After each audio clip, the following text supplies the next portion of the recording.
किसी कंपनी के शेयर खरीदने की सोच रहे हो पर उससे पहले उसकी फाइनेंशियल कंडीशन समझना चाहते हो, तो इसके लिए आपको इन 3 टर्म्स की अंडरस्टैंडिंग होनी चाहिए: एसेट्स, लायबिलिटीज एंड इक्विटी। अब कोई भी बिजनेस शुरू करना है तो उसके लिए चाहिए पैसा, और पैसे के हैं 2 सोर्स। या तो आप अपनी खुद की सेविंग इन्वेस्ट करो बिजनेस में, या फिर कहीं से लोन लो। तो आपने जो अपना पैसा बिजनेस में इन्वेस्ट किया उसे कहते हैं इक्विटी।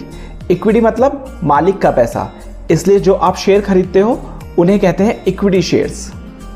अब अपना पैसा कम पड़ रहा है तो उसके बाद लेना पड़ेगा लोन, किसी बैंक से, किसी फाइनेंशियल इंस्टीट्यूशन से, किसी दोस्त से, किसी रिश्तेदार से। तो इसी लोन को कहते हैं लायबिलिटी, जिसके ऊपर आपको देना पड़ेगा ब्याज यानी कि इंटरेस्ट।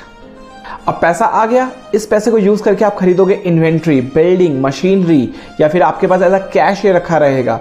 तो इसी सबको कहते हैं एसेट, और इन्हीं एसेट्स को यूज करके आप अपना बिजनेस रन करोगे। तो एक बिजनेस में एसेट हमेशा बराबर होंगे इक्विटी प्लस लायबिलिटी के, और इसी एसेट, लायबिलिटी और इक्विटी की स्टेटमेंट को कहते हैं फाइनेंशियल स्टेटमेंट, जो किसी भी बिजनेस को समझने में आपकी बहुत हेल्प करेगी। अगर ये तीनों टर्म्स क्लियर हो गए हों तो कमेंट में मेंशन करो यस, और अगर किसी कंपनी की एनालिसिस चाहिए तो उस कंपनी का नाम कमेंट में मेंशन करो।